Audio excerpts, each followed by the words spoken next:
watching us.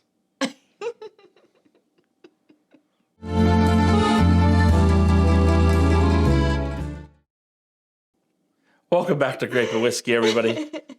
If you don't know me, my name's David. And I'm Karen. What are we going to get into today, Dave? Well, today, as promised, I got Maker's Mark against a Bordeaux.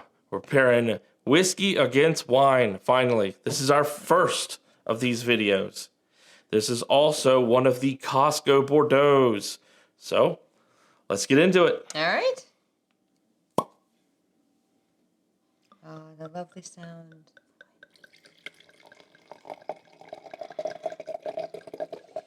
All right, everybody. As promised, Maker's Mark against our Bordeaux. It's our Costco Bordeaux. It's from that box we've been doing this whole time. It's been getting reviews back and forth. Yeah. So we've went ahead and we've poured both. But to start, we always check a little bit of the history of the bottle. I've done this before, and so anybody's watching, I'll just kind of recap a little bit.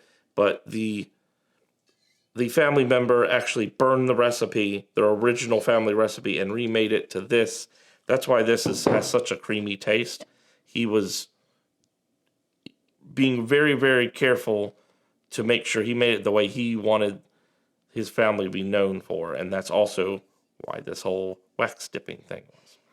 But anyway, what about your bottle of wine here? My Bordeaux, it's the Chateau de Light. I think that's how you say that. I could be totally wrong. And it looks like it is 70% Merlot, 30% Cab. And let's see if it has any notes or anything in here, which it does not. Yeah, a lot of times they don't put all that on the bottle. No. One of them, we said it tasted like white flowers. Never got that. Tastes like a table to me. I thought that wine was awful. Exactly. All we know is that this is bottled in 2020, and it is a wine enthusiast of a 91 out of 100. So hopefully that's good. It should be based on that. Now, the 91 helps pick wine sometimes, but it's not something you solely want to go after. Wine is very subjective. Something that it could be 100 and you may hate it, but the person who rated 100 was great. So It's really, they're kind of grading the quality, and they're hitting certain key points that they believe to hit that mark and win awards. So buy what you like, drink what you like. Even on our recommendation, I still say, don't trust everything we say. Drink what you like. Even if we have something negative to say, something you may already drink, there's nothing wrong with that. This is just an opinion. Exactly. So let's start out with, we'll do your wine first. We always do a smell first. Do the smell test. Aroma. And go ahead and smell yours, and I'll share as well. And while I don't smell flowers. Yeah, well, I'm glad. It does smell. I think it smells pretty good. It smells very bold. That bold smell. Yeah, I get a bit of a buttery smell, kind of like a lot of Noirs get this. Pinot Noir. And that's my personal favorite wine, so I may end up liking it. I don't know yet. I think I will. It smells like I need a steak with it, but or lamb. We're going to find out. It's a little odd going from that right to whiskey because it's so different, but it smells so funny. That's what we're about. We want to do something different. See, every time I smell Maker's Mark, granted, I know the 1792, it beats it in many ways, but this is right up there. It's no shame in this whiskey. It is a great whiskey. Just to recall its scent.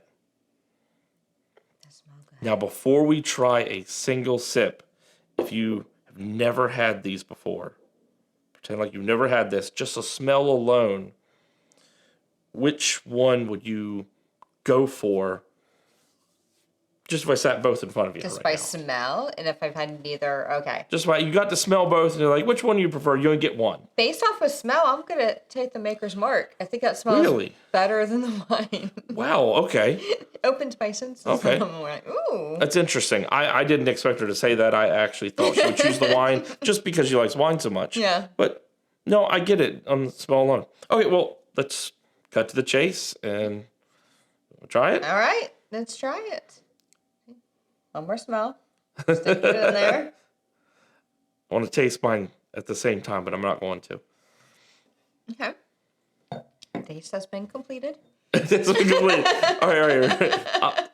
Yeah, okay, don't say anything yet then. Okay. Just a quick taste. Okay. What are your thoughts on that? I don't know if I like it. Don't know if you like it. Okay. Yeah, I don't know. I like it. Now, granted, we're trying it without food, so all of this can change, but this is specific. That's why we're doing this without food. And a lot of red wines, they need something else with it. I'm going to try it one more time. Sometimes it takes a minute. And we always look. It's not a very sugary wine, doesn't seem. I mean, it's got some legs, but... We also didn't aerate it. Does that make a difference? Because we didn't aerate it. And we didn't try and take out any tannins or anything like that. Poured it straight from the bottle. We didn't let it rest. Usually you want to let it rest. It's got spice. It's very forward on the spice. And it finishes with a harsh... almost makes me cough a little. Kind of like some whiskeys. I'm like... Yeah. Do you agree with that or think differently? Or to me, it's very... It's more bold, so it's stronger, and it kind of doesn't settle well with me. It doesn't. Not plain. I would say, though, that if I had some type of food with this, it would make a really, really big difference. It would. It would. Yeah. If you've had that red meat, then it would definitely make a big difference in how you taste it. Okay. So now, right to whiskey. We need a cashew or an almond or something. That's a great idea. Okay.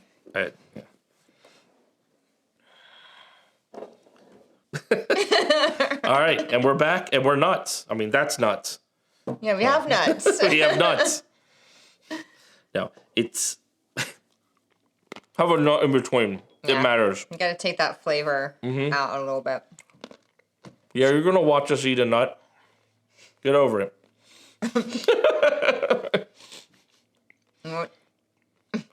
It's taking a long time to eat this nut. I didn't want to talk with a nut in my mouth. I'm sorry, please forgive her. You're gonna make me cry. My eyes are just at the same time. Alright, our nuts have been eaten. Maybe yours. Alright.